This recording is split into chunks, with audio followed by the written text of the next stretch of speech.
For what felt like the 100th time that day, a distant explosion rocked the ground. The walls of the building shook, and dust from the ceiling trickled down around them. There was a dull clamor in the distance that could have been the sounds of screaming, but she tried not to think of it. Princess Awano of the Land of Waves did not understand what was happening to them. Just that morning, she had finally been allowed to see her old nursemaid, and she had been dressed in fine silk robes that felt unbearably soft after months of wearing nothing but rough smocks. The small man in black glasses had been there. He'd appeared in her doorway with the two bodyguards who never left his side. And then he'd promised her that if she or her little brother ever stopped smiling on that day's procession, he would rip off all of their fingernails. Awano believed him. The last time the small man had made them a promise, her mother had disappeared. And she'd tried her best. Every time Hakyu looked like he was about to cry, she'd squeezed his hand and stretched her own smile even wider. But even though she'd never stopped smiling, their guards had all been killed in front of them, heads and bodies falling unnaturally away from each other.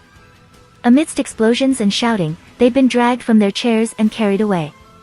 Now, they were hiding in an empty building by the waterside. Hakyu shook in her arms, and Awano drew him in closer to her thudding chest, but she dared not scream. After all, the two who had kidnapped and brought them here were right in front of them. The one with a scar on his face silently paced back and forth, gripping what looked like a knife in each hand. In sharp contrast, the other, with bright red hair, the one who had taken Awano, was pressed up against the wall by the door, stock still. They had been hiding in the masses of children that had swarmed her sedan chair, but they must have been working for the man in black glasses. And now, they were just waiting for the signal to kill. Awano looked down at her brother, and smiled at him.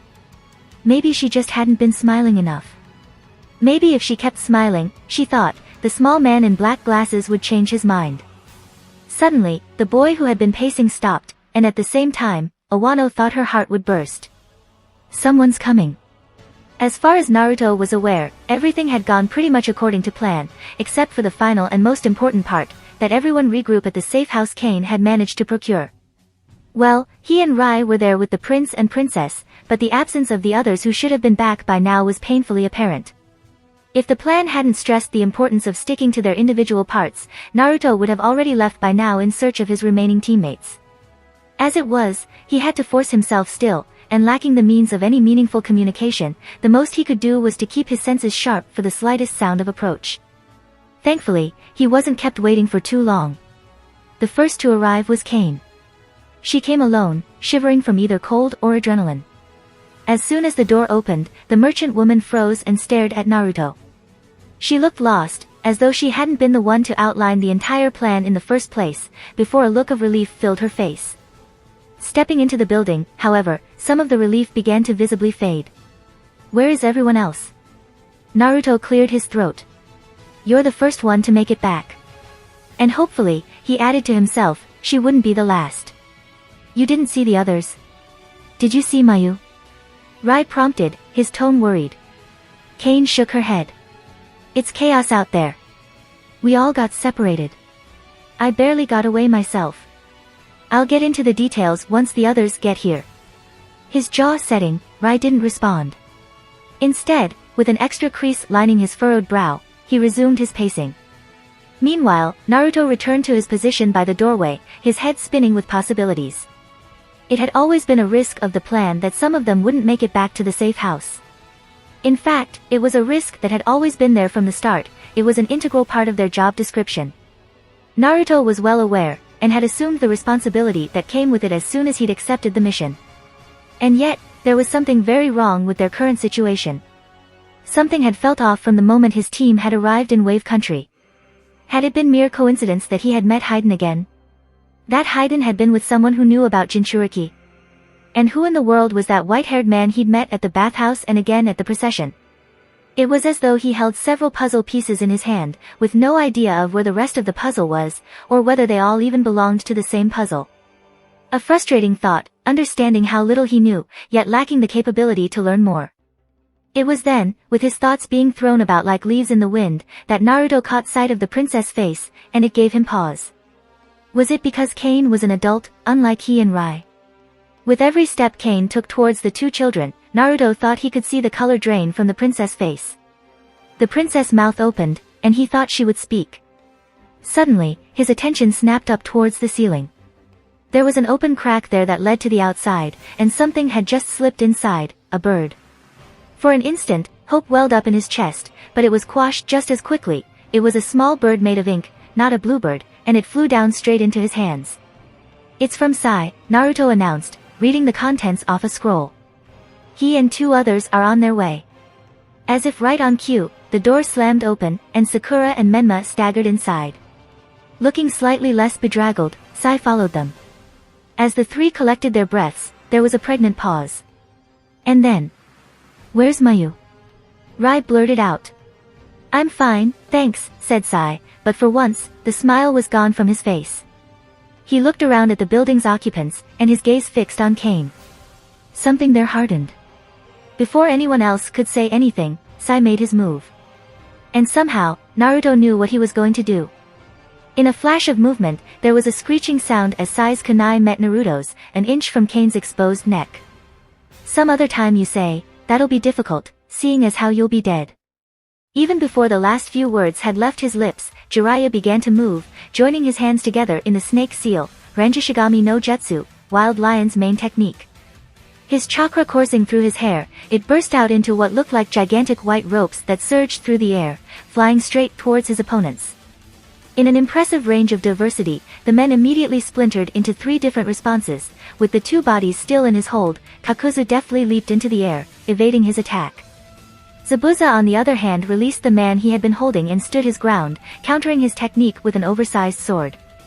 Meanwhile, with seemingly little regard for his own demise, the other member of Akatsuki shot straight towards Jiraiya, a maniacal expression stretched across his face and a flashy scythe in hand. Scooping Zabuza's cargo, a man who could only have been the country's daimyo, out of harm's way with 1 rope of his hair, Jiraiya felt his lungs swelling up with chakra and reared back.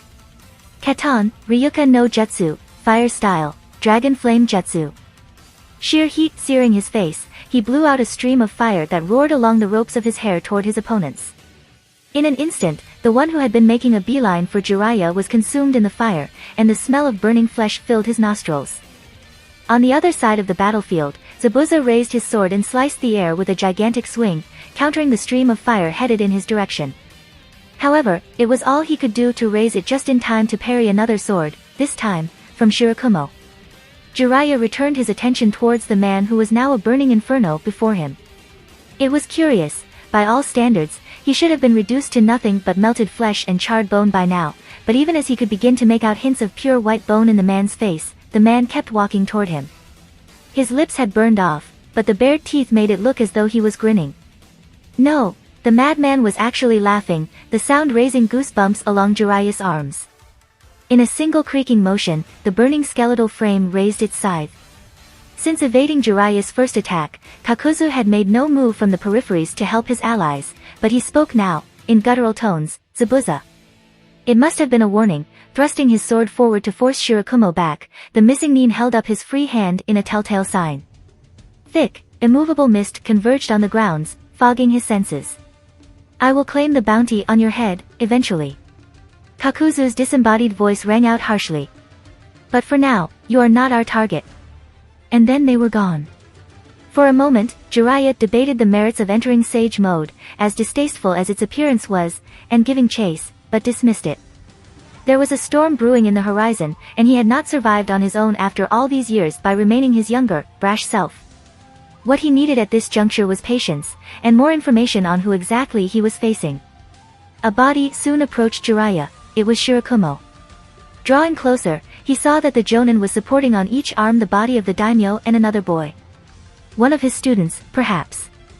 Shirakumo's voice was heavy. "Jiraiya-sama. They've taken 2 of ours." Jiraiya solemnly surveyed what he could of their surroundings. Most of the civilians in the vicinity had managed to escape before the confrontation, but there were casualties scattered here and there, hidden in the fog. While the intel he had received from Hirumo had led him here, he'd found no answers, only more questions. Such as, why were 2 members of Akatsuki here? Having tracked their movements over the years, Jiraiya had found that they tended to work in pairs when hunting down particularly strong bounties or important targets. What was of such importance here in Wave Country that warranted the presence of not only 2 Akatsuki members, but an S-rank missing nin such as Zabuza? It was a gut feeling, but Jiraiya suspected that there was something more at stake here than Gato's tyranny of a small island nation. In a flash, he made up his mind. Take me to the others you were with. You owe me an explanation or two. The sun was up, the ship had docked in Fire Country, and the remaining passengers were disembarking. The million real question for Kakashi was, where was his team, +1? He spotted a straggler getting off the ship, swaying side to side down the ramp. It was the cabin boy he'd seen earlier, who'd been sacrificing the contents of his stomach all night.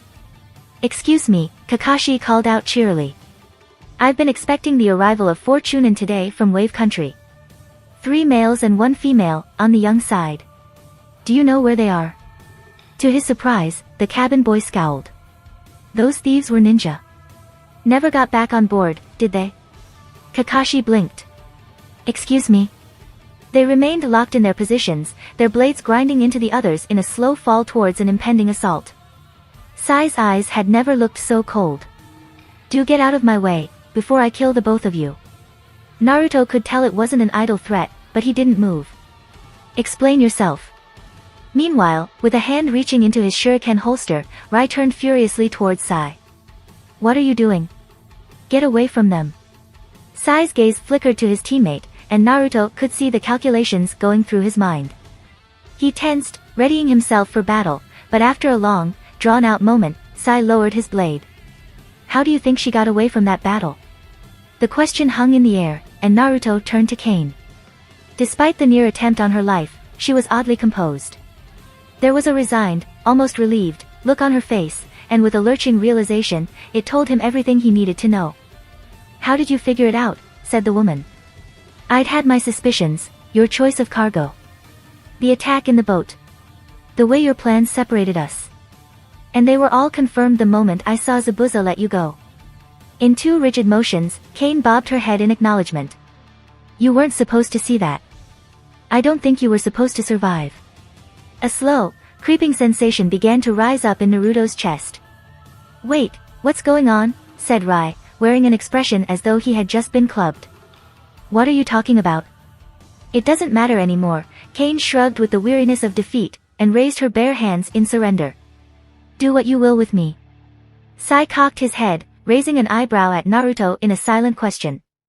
Naruto could have asked many questions of the woman standing before him, but only one rose unbidden to his lips. Who are you really working for? Her lips drew back in bitter relish, as though she had been waiting to hear that question her whole life. Akatsuki. When Mayu came to her senses, she was no longer fighting for her life in the iron grasp of the cloaked missing Nin.